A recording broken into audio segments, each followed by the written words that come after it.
Good morning, respected Principal Ma'am and my dear colleagues. I welcome you all on behalf of DPS School Hazaribagh in this another session of CBSE in-house training. Our today's topic is management in classroom. So, without wasting much time, let's welcome our today's resource person, Surili Prasad Ma'am, who is going to take us and elaborate this topic, what she is going to tell. So, without wasting much time, please welcome Surili Ma'am. Thank you, ma'am. Thank you for your warm welcome. Good morning, Principal Ma'am. Good morning, teachers. Today I am here with my topic classroom management. As we all are teachers and we know that for us the classroom management is very important. Without a managed class, we cannot continue our studies. We cannot start our study. So for us, the managed classroom is very important. So now I am here for giving some points on classroom management. So before starting my topic, I would like to ask you all a question that what do you mean by classroom management? Anyone? To arrange the classroom in good manners. Yes, ma'am. Classroom management means arranging a class in a good manner where we can start our learning in a smooth manner. Classroom management is way of organizing the resources, papers and helpers so that the teaching and the learning can process in an efficient and safe manner. Here we can see that हमारा जो classroom management है, हमारा जो पढ़ाई है, जब तक यहाँ टीचर, बच्चे, क्लास अगर इनमें से किसी भी चीज़ में कमी है तो हमारा क्लास मैनेज नहीं हो सकता है. जैसे एक क्लासरूम मैनेज क्लासरूम के लिए हमें एक अच्छा क्लासरूम चाहिए with proper place, with sufficient place, ताकि बच्चे अच्छी तरह से बैठ सकें. क्लास में हमारा लाइट और एयर हो ताकि बच्चे को सेफ एनवायरनमेंट मिले और हमारा पढ़ाई वो अच्छे तरीके से चल सके और हम अपने बच्चों को अच्छे मैनर सिखा सकें. Next slide sir. According to Harry K. Wong, the classroom management is, in an effective classroom, students should not only know what they are doing, they should also know why and how. Means कि सिर्फ पढ़ना ही important नहीं है. पढ़ना अगर वो चीज़ हो रहा है तो क्यों हो रहा है और कैसे हो रहा है ये भी जानना बहुत ज़रूरी है. सिर्फ अगर हम मान लीजिए एग्जाम्पल लेते हैं स्टेट्स ऑफ मैटर का, कि स्टेट्स ऑफ मैटर में हमारा सॉलिड, लिक्विड और गैस है, तो सिर्फ सॉलिड, लिक्विड और गैस को ही नहीं जानना है. इसके साथ साथ हमें ये भी जानना है कि सॉलिड और लिक्विड हो रहा है तो ये कैसे हो रहा है, कैसे सॉलिड लिक्विड में कन्वर्ट हो रहा है and how the liquid is converting into gas. तो इन सारी चीज़ों को जानना भी बहुत ज़रूरी है. Next point sir. Why is classroom management is important. Classroom management अब most important topic. Classroom management क्यों ज़रूरी है. अगर हमारा क्लास मैनेज नहीं है तो हमारा पढ़ाई, जब तक हमारा पढ़ाई अच्छे से नहीं हो रहा है, क्लास अच्छे से मैनेज नहीं है, तब तक हम अच्छे से बच्चों को पढ़ा नहीं सकते हैं. अगर हम अपने टॉपिक के साथ चल रहे हैं कि हमें इस टॉपिक को पढ़ाना है और अगर पूरी क्लास में डिस्टर्बेंस है, बच्चे अच्छी तरह से बैठे नहीं है, वो कंफर्टेबल फील नहीं कर रहे हैं, तो फिर हम उन्हें अच्छा क्लासरूम नहीं दे सकते हैं. और जब तक हम बच्चों को जो भी पढ़ा रहे हैं अगर टीचर उस चीज़ से सेटिस्फाइड नहीं है, तब तक बच्चे उसे इंजॉय नहीं कर रहे हैं, तो ये क्लासरूम मैनेजमेंट का पार्ट नहीं हो सकता है, क्योंकि यहाँ ना ही टीचर सेटिस्फाइड है और ना ही student. Suppose we are teaching a topic evaporation and condensation, ठीक है. तो अगर हम बच्चों को ये पढ़ा रहे हैं कि एवापोरेशन क्या होता है, तो सिंपल अगर हम एक स्टेटमेंट के साथ चले, the process of changing water into water vapour is called evaporation, तो ये गलत है. ठीक है ये बच्चे आंसर याद करनी है, पर इस चीज़ को बच्चों को समझना होगा कि अगर एवापोरेशन हो रहा है तो इसे हम एग्जाम्पल के थ्रू दिखाएं कि अगर हम एक पानी को बर्तन पे गर्म कर रहे हैं, वो पानी वेपर बन रहा है और आप फिर अगर वही पानी जब वेपर बनकर ठंडा हो रहा है तो फिर से वो पानी हो जा रहा है। तो जब तक हम इन चीज़ों को अच्छे से एक्सप्लेन करेंगे तभी जाकर के बच्चे उस चीज़ को एंजॉय करेंगे, और अगर वो इस चीज़ को एंजॉय कर रहे हैं it means they are satisfied. The next point is classroom management issues are of highest concern for beginning teachers, especially this happens in upper classes। जब भी कोई न्यू टीचर आते हैं तो यहाँ होती है ये यहाँ एक चीज़ है कि ना बच्चे टीचर को जान रहे हैं ना ही टीचर बच्चों को जान रहा है। तो बच्चे भी पूरा मस्ती मजाक में बदमाशी करते हैं और टीचर अगर बच्चों को पढ़ाना भी चाह रहे हैं तो वो क्लास को डिस्टर्ब करते हैं। पर जो हम टीचर्स जो डेली रेगुलर क्लासेस में जा रहे हैं तो वहाँ क्या होता है कि बच्चे भी टीचर को जान रहे हैं और टीचर भी बच्चों को जान रहे हैं, तो वहाँ पर इतना ज़्यादा डिस्टर्बेंस नहीं हो पा रहा है। तो यहाँ पे क्लासरूम स्मूथ वे में चलते रहता है। तो न्यू बिगनर्स टीचर्स के लिए ये थोड़ा सा प्रॉब्लम क्रिएट होता है कि नए में क्लासरूम उतनी अच्छी तरीके से मैनेज नहीं हो पाती है, पर कुछ समय के बाद ये प्रॉब्लम भी ठीक हो जाता है। The next is importance of planning, the most important topic. Without a planning we can not enter in our classes. जब तक हमारे पास कोई प्लानिंग नहीं है हम बच्चों को ना अच्छे से पढ़ा पाएंगे ना ही वो बच्चों में उतना इंटरेस्ट जगा पाएंगे। जैसे the first thing is effective classroom display clearly understood and monitored rules and procedures. Student expectations are explained and implemented. The physical space of the classroom is organized and uncluttered. When teachers plan carefully, disruptions are likely to occur.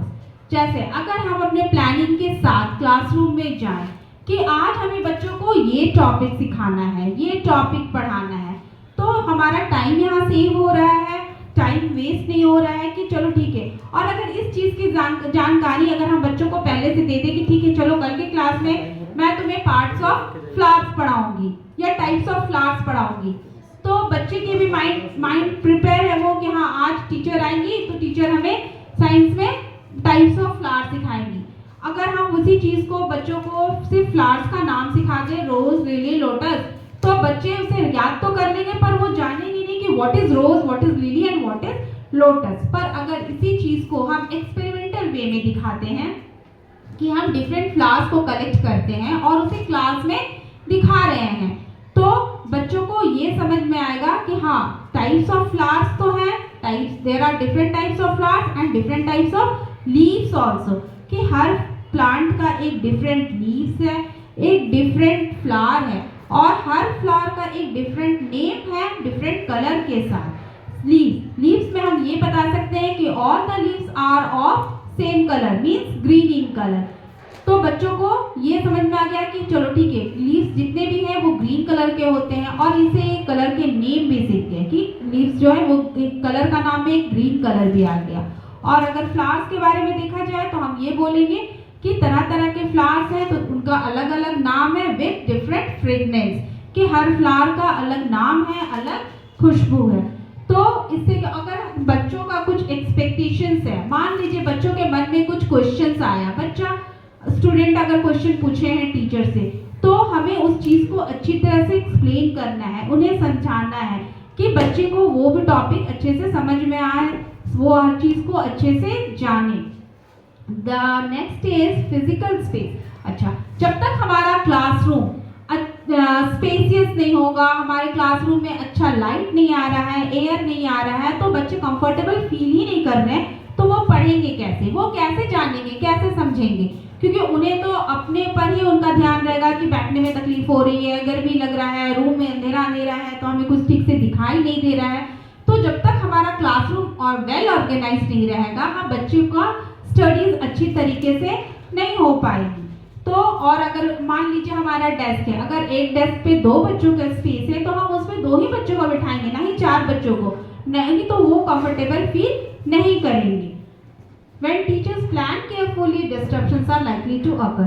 जैसा कि मैंने पहले ही बताया कि अगर teacher अपने planning के साथ क्लास में आ रहे हैं तो वहाँ पर क्या है, डिस्टर्बेंस कम होगी, क्योंकि टीचर्स के पास उनका प्लान है कि चलो ठीक है आज हमें ये पढ़ाना है। सपोज टीचर को अगर क्लास में एडिशन सिखाना है तो टीचर अपना आ करके क्लास में एडिशन सिखा रहे हैं, तो बच्चों को भी पता है कि आज हमें एडिशन सीखना है, तो बच्चे भी जैसे बेल उनका मैथ्स पीरियड स्टार्ट हुआ, बच्चे अपने कॉपी पेंसिल के साथ रेडी रहेंगे कि आज हमें क्लास में ये सीखना है।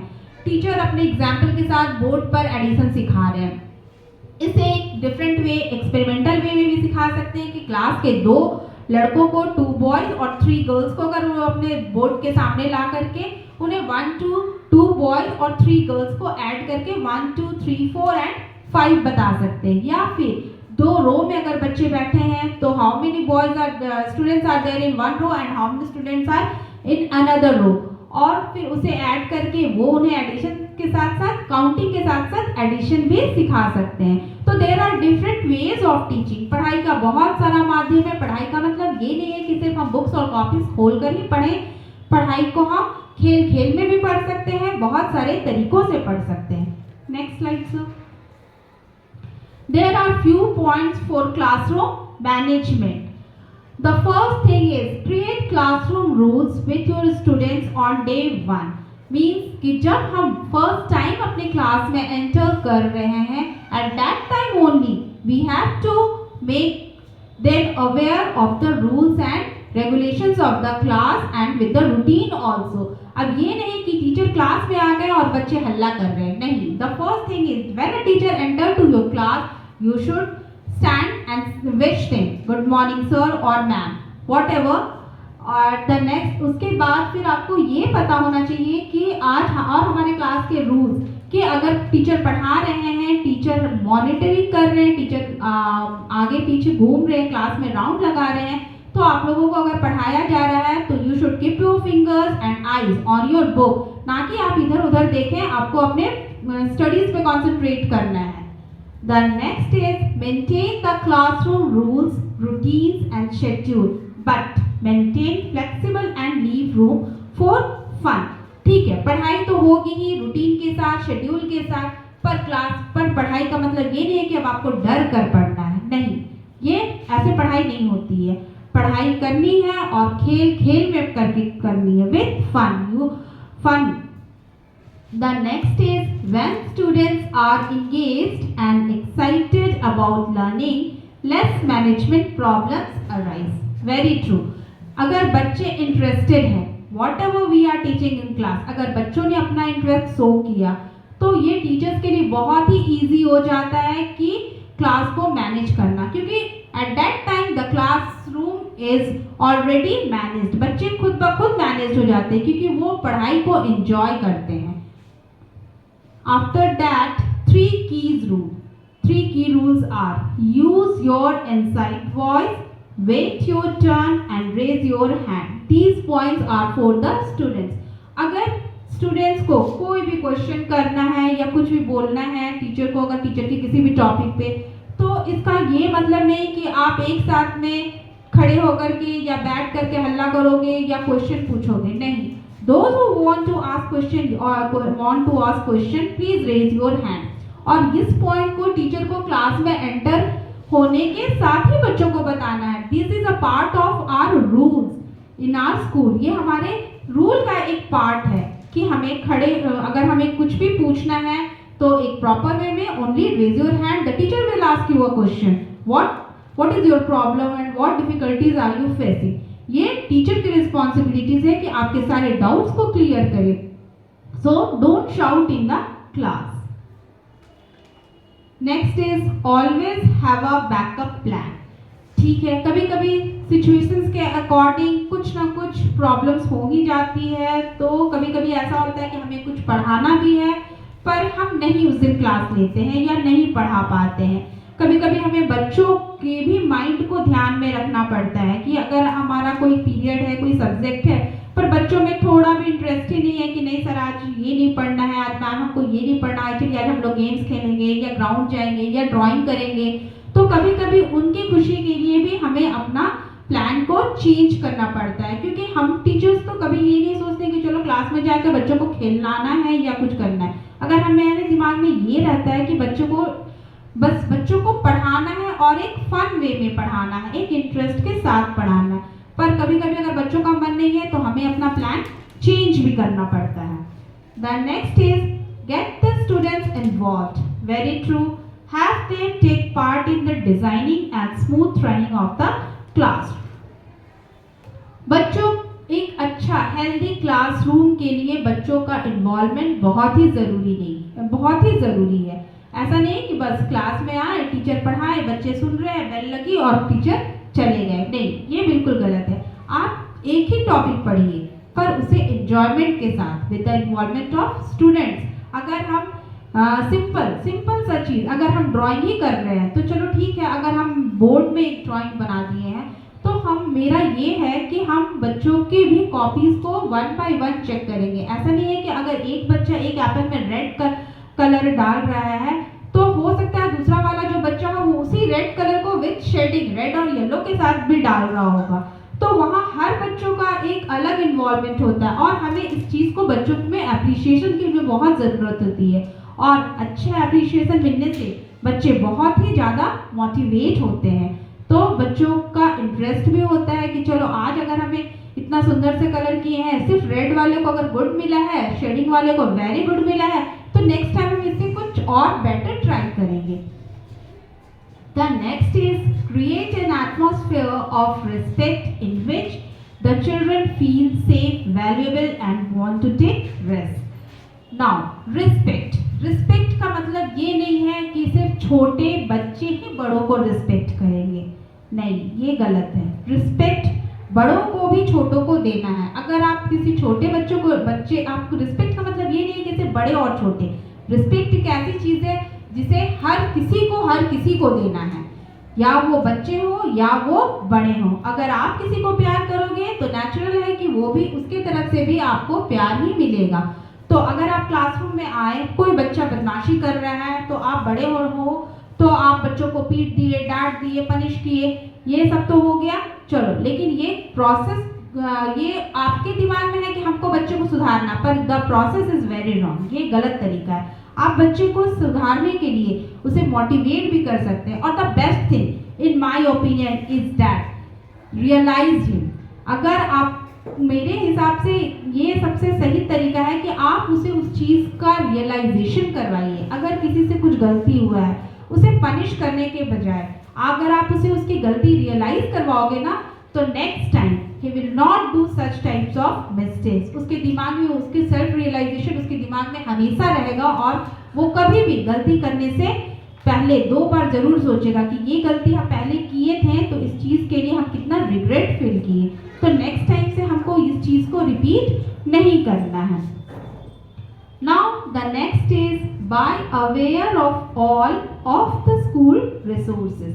हमारे स्कूल में जितने भी रिसोर्सेज हैं उसके बारे में हमारे स्टूडेंट्स को पता होना चाहिए, और क्योंकि बच्चे हैं तो अपने क्लासेस में रहते हैं। अब एक बड़ा सा स्कूल है, स्कूल में क्या है क्या नहीं है बच्चों को नहीं पता, तो ये टीचर की रिस्पॉन्सिबिलिटी है कि वो बच्चों को बताएं कि हमारे स्कूल में किन किन चीज़ों की सुविधा दी गई है। जैसे हमारे स्कूल में लाइब्रेरी है या नहीं, स्पोर्ट्स रूम, म्यूज़िक रूम, ये सब कुछ है कि नहीं, ऑडिटोरियम है या नहीं। अगर मान लीजिए किसी बच्चे को पढ़ाई में उतना इंटरेस्ट नहीं है, चलो वो बुक मटेरियल में उतना ध्यान नहीं देता है, तो हम उसे इनकरेज कर सकते हैं कि आप स्टोरी पढ़ लो या फिर आप पोयम पढ़ लो।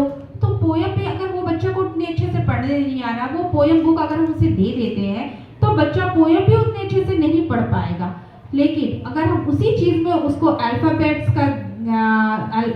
उनकी पहचानवा दें, या फिर हिंदी में अगर उसे वर्णमाला का ज्ञान दें, मात्रा का ज्ञान दें, तो ये खेल खेल में बच्चा को लगेगा कि हम तो पढ़ाई नहीं कर रहे, बस हम पोयम कर रहे।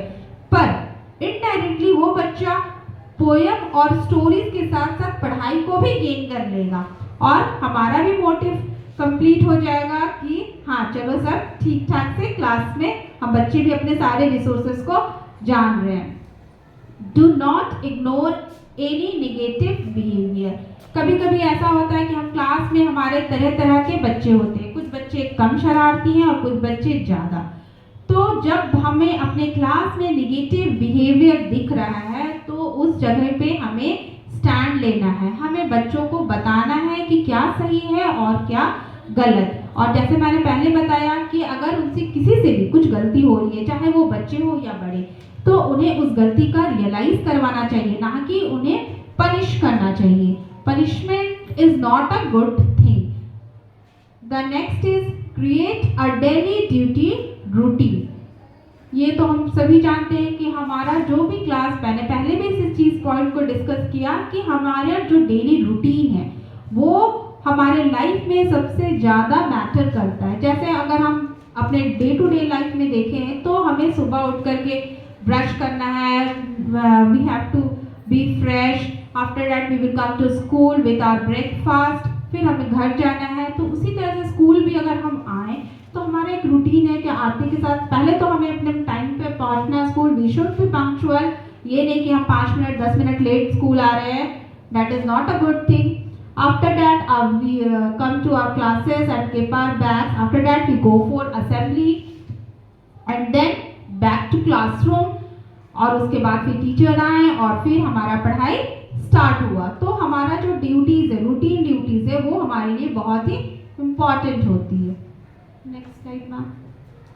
Importance of effective of classroom management. Why classroom management is important?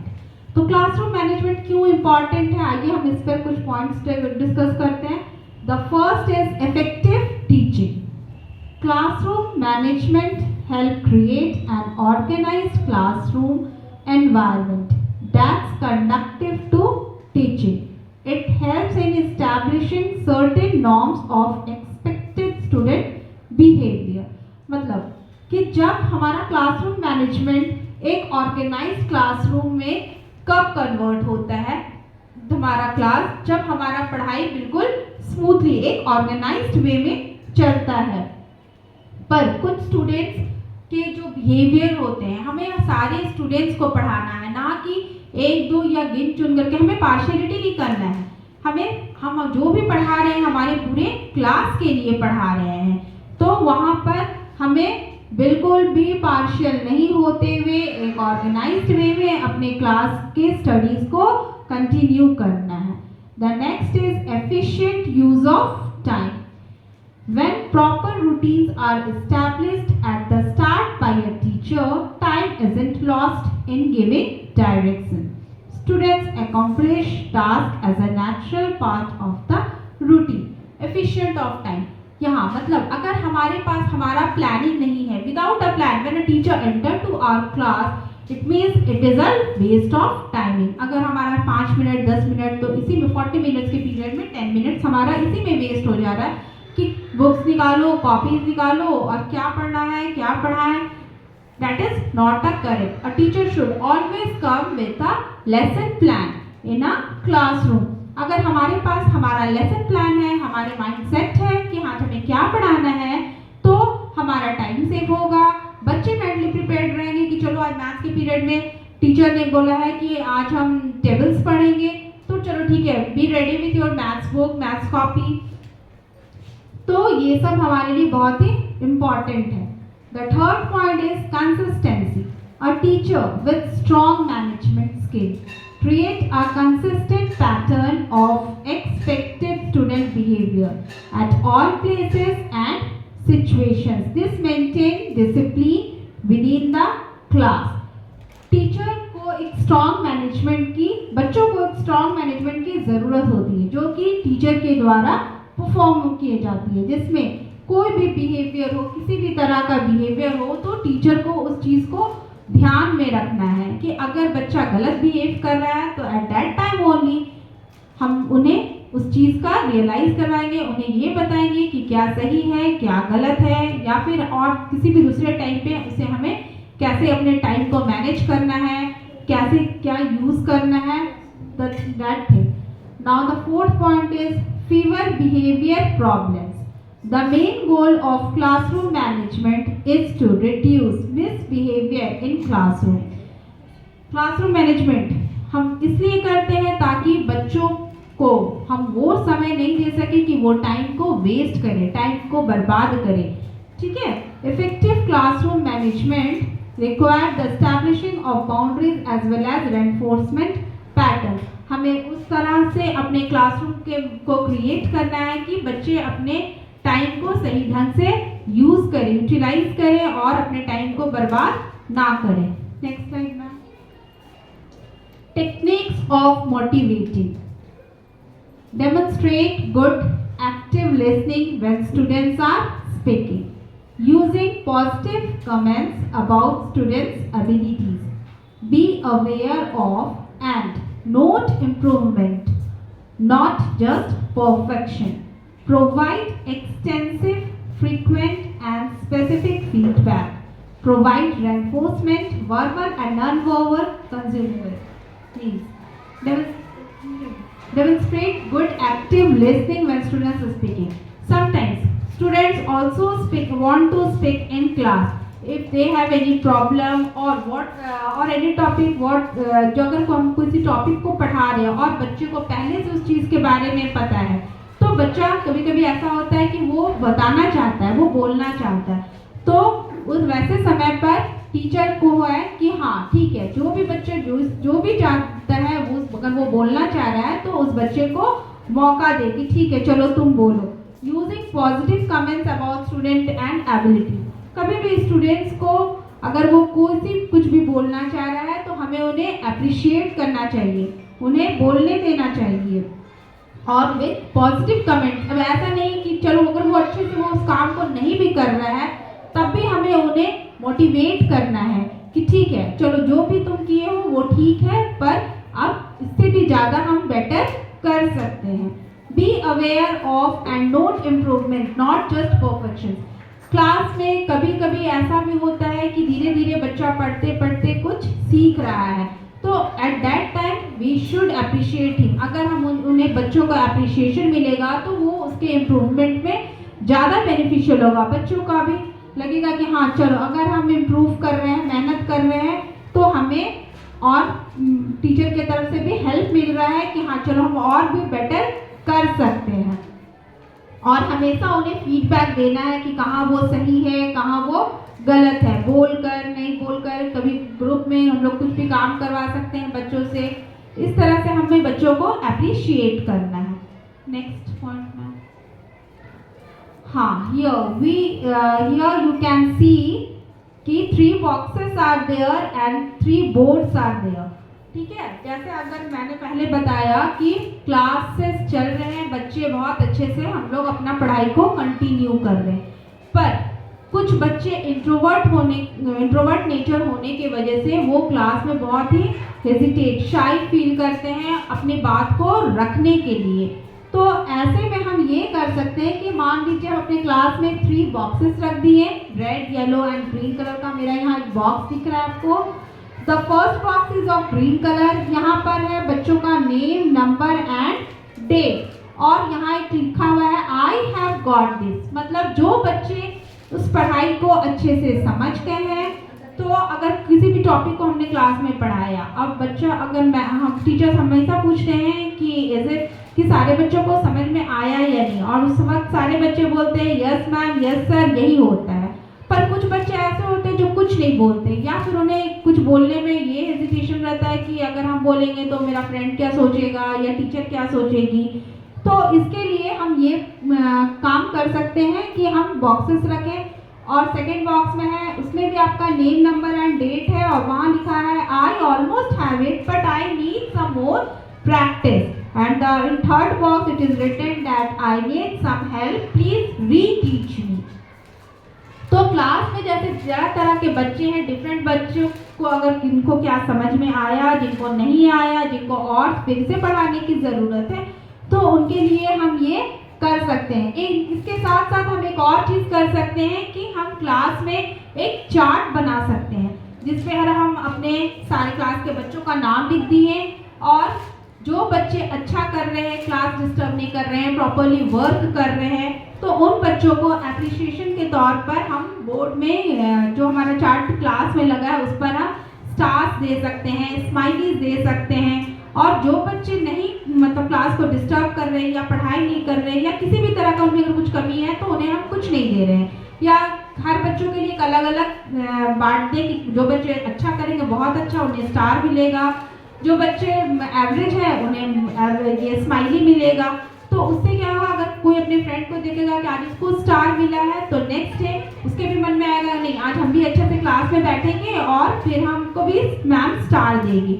और पूरा दिन भर में जो बच्चे अच्छे से पूरा शांति से क्लास में बैठे, अच्छे से पढ़ाई किया, और छुट्टी के टाइम हम उसे ये कर सकते हैं कि एक स्टार उसके हाथ पर लगा करके एज अ रिवॉर्ड हम उसे छुट्टी के बाद घर भेज सकते हैं। तो उससे वो बच्चा भी खुश होगा, घर में पेरेंट्स भी देखेंगे तो उनको भी लगेगा कि हाँ चलो ठीक है बच्चा मेरा अच्छे से पढ़ करके आया। और जिन बच्चों को नहीं मिल रहा है तो वो बच्चे उस चीज़ को करने के लिए मोटिवेट होंगे कि हाँ ठीक है अगर नेक्स्ट टाइम मैं ऐसा करूँगी तो मुझे भी टीचर ये इस तरह का रिवॉर्ड देगी।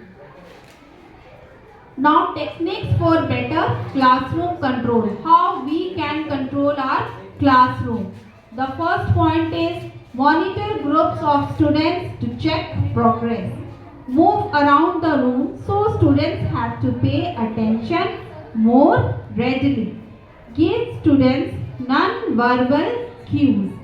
Engage in low profile intervention of disruptions. Make sure classroom is comfortable and safe. हम लोग सभी जान रहे हैं कि जब भी हमारा क्लास चलता है तो हमें एक जगह खड़ा नहीं रहना है, हमें क्लास को मॉनिटर करते रहना है, राउंड लगाते रहना है, ताकि बच्चों के भी मन में ये रहे कि हाँ टीचर हमें मॉनिटर कर रही है, specially for the last bencher, back benchers. ठीक है, बच्चे ऐसा करते हैं, अगर हम मॉनिटर करते रहेंगे, घूमते रहेंगे क्लास में, और अगर बच्चों को ये पता होना चाहिए कि we should keep our eyes and our hand fingers on our book. फिर है engage in low profile intervention of किसी भी तरह का क्लास में डिस्टर्बेंस क्या होता है, टीचर का भी कंसंट्रेशन को खराब करता है और बच्चों का भी कंसंट्रेशन को खराब करता है। तो क्लासरूम हमेशा एक मैनेज्ड वे में हो फॉर द स्मूथ रनिंग, कि अगर बच्चे अभी अच्छे से टीचर अगर पढ़ा रहे हैं तो बच्चे को उन्हें इंजॉय करना है, ना कि बस ये सोच के पढ़ना है कि चलो 40 मिनट्स का पीरियड आया है, टीचर आएगी पढ़ाएगी और जाएगी। नहीं, ये ऐसा नहीं। अगर आप एक ही पॉइंट को पढ़िए पर उस तरीके से पढ़िए कि वो पॉइंट आपको पूरे अच्छी तरह से लाइफ टाइम के लिए समझ में आए। ये नहीं कि बस आज 40 मिनट्स का पीरियड के लिए बस हम इसे पढ़ रहे हैं। Next slide.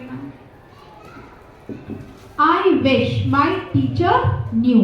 ये भी हम टीचर्स ऐसा कर सकते हैं कि हम अपने क्लास में एक बॉक्स रख दें और पूरे वीक हम जो भी पढ़ा रहे हैं बच्चों को, तो at the last day of the week हम ये बोल सकते हैं कि आज इस वीक में आप लोगों को जो भी पढ़ाई हुआ, अगर इसमें कोई भी एक ऐसा चीज़ है जो आप लोगों को समझ में नहीं आया है किसी भी सब्जेक्ट में, तो ये बॉक्स स्पेशली टीचर्स के लिए है, स्टूडेंट्स के लिए नहीं है। ये बॉक्स में आप कोई भी बच्चा क्लास का अपना कोई भी क्वेश्चन हो या कोई भी लेसन, कोई भी टॉपिक जो उसे नहीं समझ में आया है, सिर्फ टीचर का नाम लिख करके एक चिट पर और अपना एक जो भी उसका क्वेश्चन है या जो भी प्रॉब्लम है उसे लिख करके उस बॉक्स में डाल दें। और फिर आफ्टर छुट्टी, मतलब जब हमारा स्कूल क्लोज हो जाए, स्कूल ऑफ हो जा रहा है, तो हम फिर ये टीचर्स का ड्यूटी है कि इस बॉक्स को हम चेक करें और हम ये देखें कि किस बच्चे ने अपना कौन सा प्रॉब्लम इस बॉक्स में लिखा है, so that we can solve it. हम लोग उस बच्चे के प्रॉब्लम्स को सॉल्व कर सकते हैं। Now give me 5। ये चीज़ हम अपने बच्चों के लिए है, ये चीज़ है कि बच्चों से हम एक्सपेक्ट करते हैं। ठीक है, the first is eyes on the speaker, mouth is quiet, ears are listening, hands are free, body is still. जैसा कि मैंने पहले भी बोला कि जब भी हम पढ़ा रहे हैं तो हमें मॉनिटरिंग करते रहना है, पूरी क्लास में मूव करते रहना है, ताकि बच्चों के मन में ये रहे कि टीचर हमें देख रहे हैं। ये नहीं कि बच्चे के जो आया बच्चे टीचर अपनी जगह पे खड़ा होकर के पढ़ा रहे हैं, बोल रहे हैं, बच्चों को जो करना है, ड्राइंग करना है, बदमाशी करना है, पढ़ना है, वो उनके ऊपर छोड़ दिए। नहीं, ऐसा नहीं होना। These are the 5 basic point for the students of the class. ये 5 पॉइंट स्टूडेंट्स के लिए है कि जब भी टीचर पढ़ा रहे हैं आप अपने आईज को, अपने माइंड को कंसंट्रेट करके अपने आईज को टीचर्स पे रखिए, या फिर आप अपने बुक्स पर ध्यान दीजिए। माउथ इज क्वाइट, बात नहीं करना है, क्योंकि जनरली टीचर्स यही प्रॉब्लम फेस करते हैं कि जब भी वो कुछ पढ़ा रहे हैं तो बच्चे आपस में बात कर रहे हैं, जिससे कि पूरा क्लास डिस्टर्ब हो जाता है। तो माउथ इज क्वाइट, इसलिए आप लोग चुप होकर के क्लास में पढ़ाई कीजिए। Ears are listening. अब ये नहीं कि आप यहाँ बैठे हैं, आपका दिमाग कहीं और है, आपके दिमाग में कुछ और चल रहा है। नहीं, ये बिल्कुल गलत तरीका है क्लास में बैठने का। अगर आप क्लास में बैठे हो तो आपका माइंड भी यहीं प्रेजेंट होना है। ये नहीं कि या आपका ध्यान कहीं और है, बॉडी कहीं, आप क्लास में बॉडी बैठा हुआ है, बिल्कुल नहीं, ये गलत चीज़ है। अगर आप उस चीज़ को ध्यान से सुनो और अगर आपका माइंड कॉन्सेंट्रेट किया हुआ है, इट मीन्स कि आपके ईयर्स ओपन है, ईयर्स आपके सुन रहे हैं कि आपके क्लास में क्या हो रहा है, क्या पढ़ाया जा रहा है। Hands are free. अब कभी कभी हम लोग हमेशा ये चीज़ नोटिस करते हैं, कभी कभी नहीं, ये गलत हो जाएगा, हम लोग हमेशा ये चीज़ नोटिस करते हैं कि हम लोग पढ़ा रहे हैं, बच्चे देख रहे हैं टीचर को, पर हाथ में कभी कुछ है, कभी पेंसिल शार्प कर रहे हैं, कभी बदमाशी कर रहे हैं, कभी पेपर फोल्ड कर रहे हैं। ये सब बिल्कुल गलत बात है। So always keep your fingers on your book whenever your teacher is taking your class. ठीक है, बॉडी इज स्टिल। हाँ, बॉडी इज स्टिल का मतलब हो गया कि आपको स्थिरता के साथ क्लास में बैठना है। ये नहीं कि कभी पैर से आगे वाले स्टूडेंट्स को आप डिस्टर्ब कर रहे हो, कभी पीछे पैर दे रहे हो।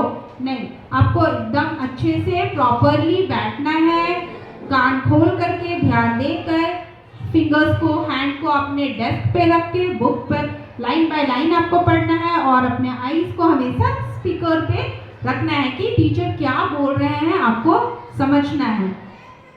Next, principles for successful classroom management. Deal with disruptive behaviour, have a clear code of conduct.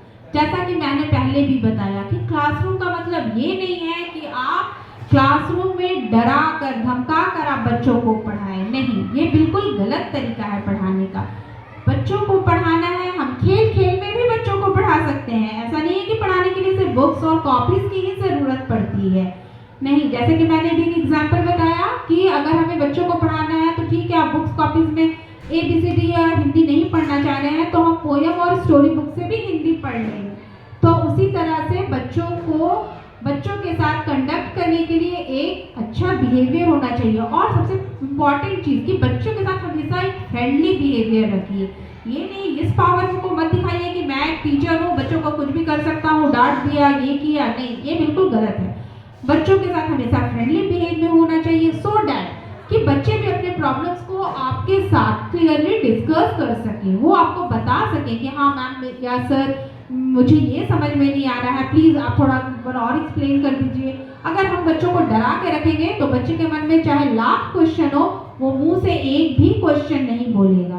तो हमारा आना, पढ़ाना सब कुछ बेकार है, क्योंकि हम यहाँ हैं बच्चों के लिए। और अगर बच्चे ही हमसे सेटिस्फाइड नहीं है तो फिर हमारा जो ड्यूटी है वो सब वेस्ट में जा रहा है। Next is teach students to manage their own behaviour. बच्चे स्कूल आते हैं बिहेवियर सीखने के लिए। हम लोग बच्चों को, जब बच्चे सबसे पहले प्री प्राइमरी सेक्शंस में आते हैं, हम बच्चों को पढ़ाई से ज़्यादा गुड मैनर्स सिखाते हैं। मैनर्स कि अगर कोई आ रहा है, कोई भी टीचर या किसी को भी आप देखो तो आप उसे विश करो, good morning, good afternoon, good night. घर में सोने से पहले उन्हें उठना कैसे है, बैठना कैसे है, क्योंकि बिहेवियर ही जो है वो सबसे पहले दिखता है। आप चाहे लाख कितने ही टॉपर स्टूडेंट हो, अगर आप में बिहेवियर नहीं है तो आपका पढ़ाई लिखाई भी सब वेस्ट चला जाता है। तो बिहेवियर एक ऐसा चीज़ है जो हर लोगों को दिखता है, या वो आपके घर के लोग हो, स्कूल के हो, या आपके सोसाइटी के लोग हो। Focus attention on entire class. अब ये चीज़ है कि अगर मैं यहाँ टीचर हूँ, मैं अपने क्लास में जा रही हूँ, बच्चों को पढ़ा रही हूँ, तो ये मेरी रिस्पॉन्सिबिलिटी है, मेरी ड्यूटी है कि मैं हर एक बच्चों पे नज़र रखूँ, मैं हर एक चीज़ देखूँ कि कौन बच्चा इंटरेस्टेड है कौन नहीं है, और जो बच्चा इंटरेस्टेड नहीं है तो ये मेरी ड्यूटी है कि उस बच्चे को मैं इंटरेस्ट के साथ पढ़ाऊँ, इंटरेस्ट दिलाऊँ। ठीक है, कभी कभी ऐसा होता है कि बच्चे भी फेडअप हो जाते हैं, उन्हें 5th पीरियड 6th पीरियड में पढ़ते पढ़ते वो बोर हो गए, तो at that time we have to entertain them, हमें उन्हें उनका एंटरटेनमेंट कराना चाहिए। और कभी हम उन्हें गेम्स के लिए ले गए, या कभी ड्राइंग के लिए ले गए, या कभी म्यूजिक के लिए हो गया, और उसके बाद फिर वो अपना पढ़ाई कंटिन्यू कर सकते हैं। Direct your instruction so students know what is going to happen. हम ये भी कोशिश में हमें करती रहनी चाहिए कि हमारे जो बच्चे हैं वो हमारे इंस्ट्रक्शंस को फॉलो करें, है ना। ये नहीं कि अगर हम बच्चों को कुछ बोल रहे हैं तो बच्चों को कोई मतलब ही नहीं है कि मैम क्या बोल रही है, सर क्या बोल रहे हैं, बोल रही है तो बोल रही है, नहीं। बच्चों में ये बिहेवियर डेवलप करना है कि जो भी इंस्ट्रक्शंस आपको दिया जा रहा है, अगर ये बोला गया है कि be quiet in the class, then you must be quiet in your class, so don't shout. तो इंस्ट्रक्शंस फॉलो उन्हें करनी चाहिए। Monitor all groups, move around this room so students have to pay attention more readily. जैसे कि मैंने पहले भी बताया कि as a teacher it is our first duty that we should monitor the students, we must monitor the students, है ना। हमें सारे स्टूडेंट्स को देखना है कि सारे बच्चे पढ़ाई कर रहे हैं या नहीं, और जो इंटरेस्टेड नहीं है उन्हें हमें इंटरेस्ट के साथ पढ़ाना है। Make sure classroom is comfortable and safe. Classroom, comfortable classroom students के लिए बहुत ही ज़्यादा इम्पॉर्टेंट है। जैसे कि उन्हें प्रॉपर प्लेस मिलना चाहिए, प्रॉपर लाइट, प्रॉपर फैसिलिटीज़ जो भी क्लासरूम में होनी चाहिए। अब गर्मी का मौसम है तो उनके लिए हमें फ़ैन चलाना ही है, ठंड का मौसम है तो हमें खिड़की दरवाज़ा बंद करके उन्हें प्रॉपर लाइट देना ही होगा, अदरवाइज वो कैसे पढ़ेंगे। अगर वो कंफर्टेबल फील ही नहीं कर रहे हैं तो वो पढ़ाई पे कैसे कॉन्सेंट्रेट करेंगे। अगर उन्हें प्रॉपर प्लेस नहीं मिला है तो नेचुरल है कि अगर उनके साथ 4 बच्चे बैठे हैं तो उनका ध्यान उस 4 बच्चों पे लगा कि मेरा बैग गिर रहा है, हम अच्छे से बैठे नहीं हैं। तो ये सारी चीज़ें हमें उन्हें प्रोवाइड करनी ही होगी। Over plan your lesson so that learning takes place.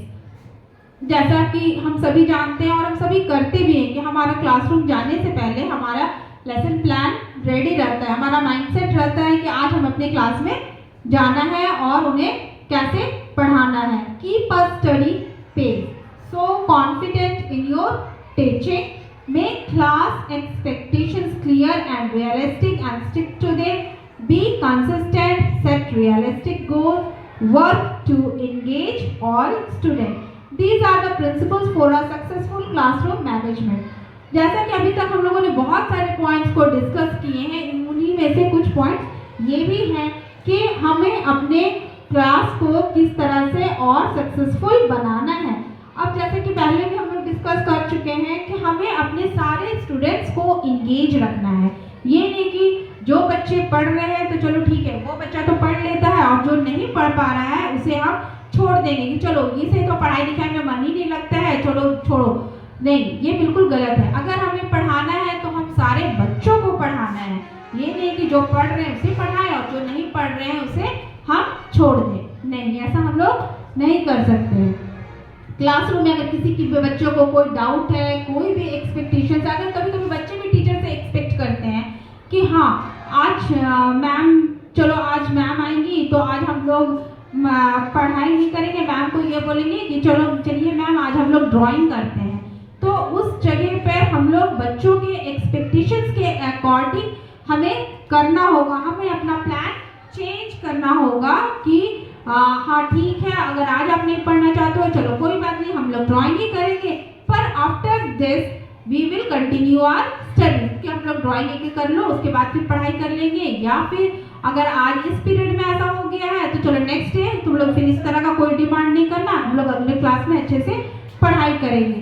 तो यहाँ स्टूडेंट और टीचर दोनों को एक अच्छा इंटरेक्शन बना करके, एक अच्छा रिलेशन बना करके आगे बढ़ना है, जहाँ टीचर बच्चों को समझे और बच्चे टीचर को समझे। किसी में भी ये बात नहीं रहे कि हम मतलब यहाँ टीचर मेरी बात को नहीं मानती है, क्योंकि घर में भी कभी कभी ऐसा होता है ना, बच्चे अगर किसी चीज़ के जिद किए हैं और हम लोग ये बोलते हैं, बच्चों को ये शिकायत रहती है कि मम्मी तो मेरी बात ही नहीं सुनती है, मम्मी मुझे ये नहीं दिलाती है, पापा मुझे वो नहीं दिलाते हैं। तो ये चीज स्कूल में भी हमें इस चीज को ध्यान में रखना है कि यहाँ टीचर और स्टूडेंट दोनों का बॉन्डिंग को बहुत अच्छे से ले करके चलना है। Next point, turn and talk. This is an activity for a class. ये क्लास की एक एक्टिविटी है। यहाँ हम लोग क्या करेंगे कि क्लास में कुछ बच्चों को फ्रंट में खड़ा करते हैं। जैसे first point is listen to directions and wait for 2 claps। ठीक है, जैसे दो बच्चों को खड़ा किए हमें और उन्हें हम बोले कि ठीक है, जो भी डायरेक्शन हम दे रहे हैं उसको सुनो और उसके बाद 2 claps करो। Second is turn and look at your partner. फिर अब आप क्लैपिंग के बाद आप अपने पार्टनर को देखो पीछे मुड़ के। नेक्स्ट, फिर थर्ड पॉइंट में है कि जो फर्स्ट पार्टनर है that will speak and partner 2 will listen. कि फर्स्ट पार्टनर कुछ बोल रहा है और सेकंड पार्टनर जो है वो उसे अच्छी तरह से ध्यान से सुन रहा है। फोर्थ पॉइंट में है partner 2 speaks and partner 1 listen. ठीक, इसका ऑपोजिट फोर्थ पॉइंट में फिर क्या है कि सेकंड पार्टनर बोल रहा है और फर्स्ट पार्टनर उसे सुन रहा है। Now fifth point is turn back to the front when you are finished और हियर 2 claps। अब उसके बाद है कि जब दोनों पार्टनर एक अपना बात एक दूसरे को बोल दिए और एक दूसरे ने उस बात को सुन लिया, उसके बाद आप सामने देखो क्लास के तरफ और उसके बाद 2 claps के साथ इस गेम को एक्टिविटी को खत्म करो। और the last point is be ready to share with the class. अब ये जो चीज है कि किस उसके बाद इस पॉइंट में है कि आप जो भी बातें हुई है उसे क्लास के साथ शेयर करो। तो इस एक्टिविटी में हम लोग ये देखेंगे कि स्पीकर और लिसनर ये दोनों कितने कंसंट्रेशन के साथ अपना काम किए हैं। कि जब फर्स्ट पार्टनर ने बोला तो सेकंड पार्टनर ने क्या उसे पूरे कंसंट्रेशन के साथ पूरे ध्यान के साथ सुना है, और जब सेकंड पार्टनर ने बोला तो क्या फर्स्ट पार्टनर ने उसे ध्यान से सुना है। इस चीज अब जब ये लोग, और ये हमें कैसे पता चलेगा कि ये सही बोल रहे हैं या गलत, जब ये अपनी बात एक दूसरे की बात को पूरे क्लास के साथ शेयर करेंगे। जैसे जब फर्स्ट पार्टनर बोल रहा था, सेकंड पार्टनर जब सुन रहा था, तो वो चीज वो पूरे क्लास में डिस्कस करेगा, बताएगा कि हाँ मेरे फर्स्ट पार्टनर ने ये सारी बातें को बताया है। और उसके बाद फिर सेकंड जो लिसनर था फिर वो बताएगा कि हाँ मेरा फर्स्ट पार्टनर है, उसने मुझे ये सारी चीजें बताई हैं। तो ये हमें टर्न एंड टॉक से हमें ये समझ में आएगा कि हमारा लिसनिंग और हमारा स्पीकिंग पावर कितना है, कि हम क्या बोल रहे हैं और क्या सुन रहे हैं, वो कितने कंसंट्रेशन के साथ बोला जा रहा है या कितने सोच समझ कर हम इस काम को कर रहे हैं। Classroom rules. अब यहाँ पे कुछ रूल्स है, ये वही सब चीजें हैं जो मैंने पहले भी डिस्कस किया है, तो उसे फिर से इस स्लाइड के थ्रू मैं आप लोगों को समझा रही हूँ, बता रही हूँ। इस पॉइंट में है क्लासरूम रूल्स। कुछ रूल्स है जो हमें अपने क्लासरूम में फॉलो करने पड़ती है। Without rules and regulations life will not be so easy. अगर हमारा रूल और रेगुलेशंस लाइफ में नहीं है तो हमारा लाइफ उतना इजी नहीं है कि कभी भी कुछ भी करनी है, that is not a proper thing. ये एक सही चीज नहीं है।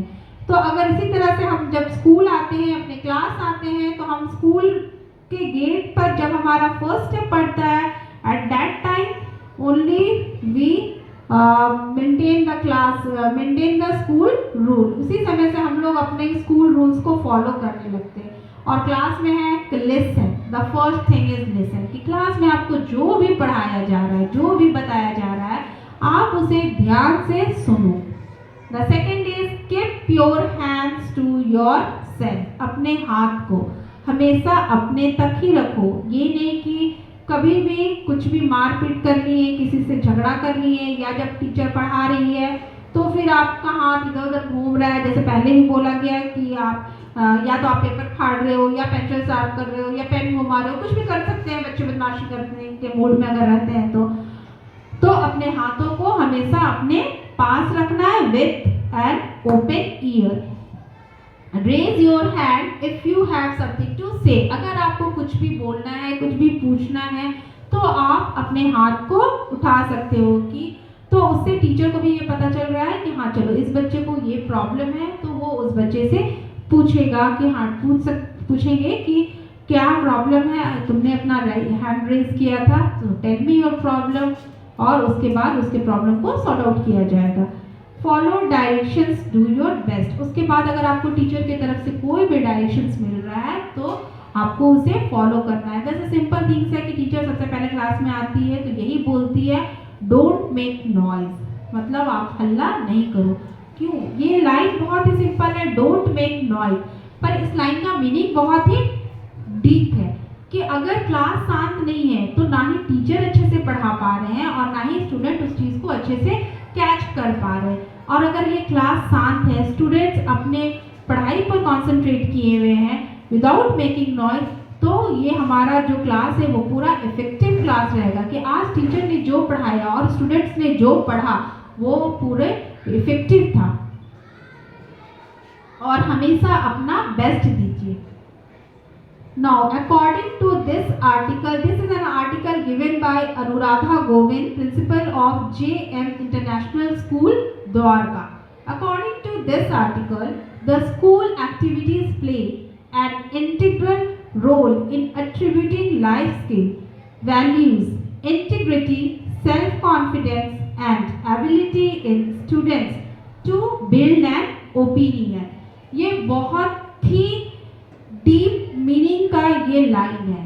सिंपल सी लैंग्वेज में मैं आपको ये समझाना चाहूँगी कि एकदम सिंपल चीज़ है, गुड मॉर्निंग, गुड आफ्टरनून और गुड नाइट या गुड इवनिंग, ये सारी चीज़ें हम एकदम लाइट वे में सीखते हैं, पर ये चीज़ें हमारे लास्ट टाइम तक हमारे मैनर्स को शो करती है, हमारे बिहेवियर को शो करती है। अगर हम किसी से भी मिलते हैं तो सबसे पहले हम उन्हें रिगार्ड्स देते हैं, ठीक है। अगर ये रिगार्ड्स हमने कब सीखा था? अपने बचपन में, जब हम घर में थे, हमारे घर में कोई आता था तब हमें ये सिखाया जाता है कि बड़ों को प्रणाम करना है।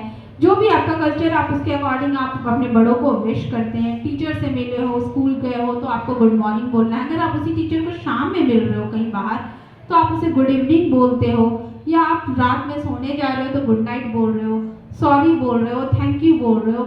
ये सारी वैल्यूबल वर्ड्स पूरे लाइफ आपको एक वैल्यू देती है। और अगर यही सब चीज़ में आप लैक कर जाते हैं तो इन्हीं सब चीज़ों के लिए एक छोटा सा सॉरी थैंक यू वर्ड आपको एक नेगेटिव कैरेक्टर में भी बना सकता है कि अरे कैसा बच्चा है कि चलो उसको कुछ टॉफी मिला तो एक थैंक यू भी नहीं बोला। तो हम लोग उससे सिखाते हैं, और ये सारी जो चीज़ें हैं ये हमारे लाइफ टाइम के लिए हमारे लाइफ टाइम के लिए हमारे साथ रहता है, जो हमारा रोल मॉडल की तरह हमें दिखाता है कि हम किस तरह से अपने आप को दूसरों के सामने दिखला रहे हैं। तो these are the most valuable things in our life. ये छोटी छोटी जो चीज़ें हैं ये हमें बहुत ही हेल्प करती हैं। और उस समय तो हमें पता नहीं चलता जब इन चीज़ों को हम सीखते रहते हैं, पर आगे जाकर के यही सब चीज़ें हमें बहुत हेल्प करती हैं।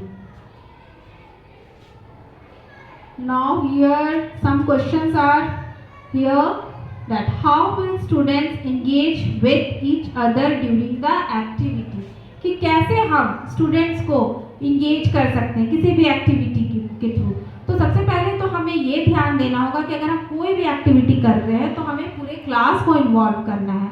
2-4 स्टूडेंट्स के साथ एक्टिविटीज़ करने के बजाय ये ज़्यादा अच्छा होगा कि सारे क्लास को हम इंगेज करें और हर किसी बच्चे से उनका ओपिनियन पूछे। जैसे अगर हम किसी बच्चे को कोई एक टॉपिक दे देते हैं कि चलो तुम प्लांट्स के बारे में बताओ, अगर ये 4-4 बच्चों का एक ग्रुप बना करके हम पूरी क्लास को इन्वॉल्व कर देते हैं तो हम देखेंगे कि हर ग्रुप से हमें एक नई बात सामने देखने को मिलेगी।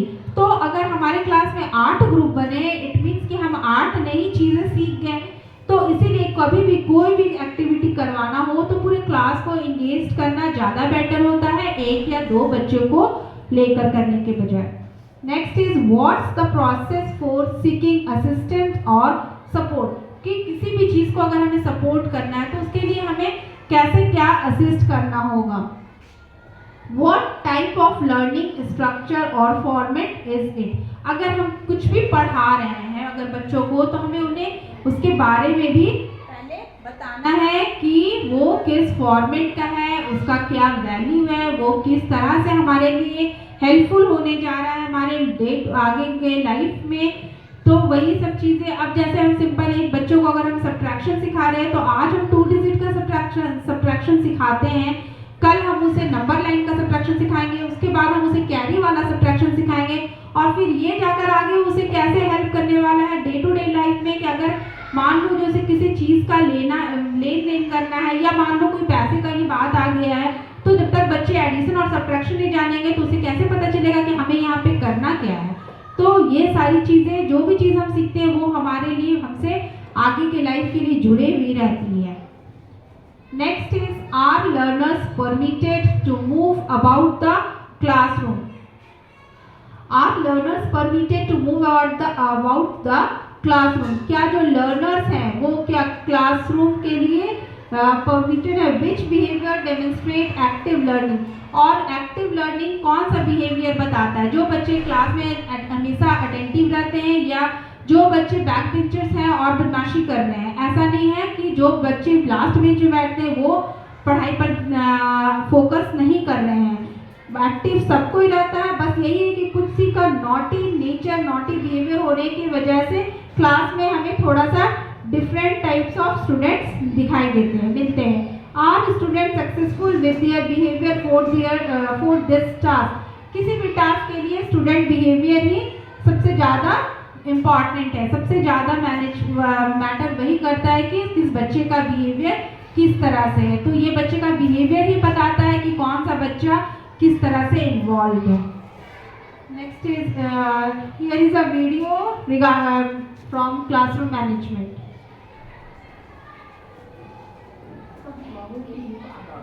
Classroom management strategies for students with special learning needs. We all have problems when it comes to classroom management techniques, don't we? If we want to help our students develop their skills within the classroom, we need to provide them with a safe environment, right? So, how can a safe environment help us manage a class more efficiently? Classroom management has been defined as teacher strategies that create and maintain an orderly learning environment. Research has shown that teachers are crucial when managing effective learning environments and lead to success in students' achievement. What strategies to help you cope with behavior in your classroom? Let's take a look at some useful ideas.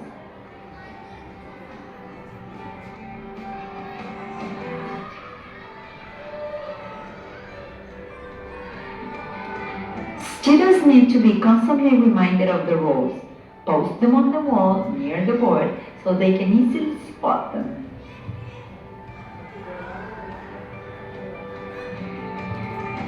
Activity the teacher says.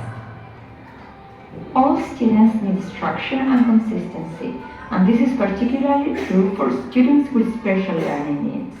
When they know what's required from them, they can be on task and participate more. During the first week of class, the teacher will present the dictation so everybody can understand them. Rule number 2. When the teacher is writing the date on the board, we all take our notebooks out of our backpacks. Let's read, take out, listen, and praise. She performs the action. The teacher should repeat this process several times and call on different students to perform the actions with her. The teacher will then show students pictures. This is a video regarding classroom management. ये conclusion video था। Hello, हाँ, ये conclusion video था regarding classroom management. That's all for today. I hope you all have enjoyed this session. Thank you everyone. Thank you everyone for being here.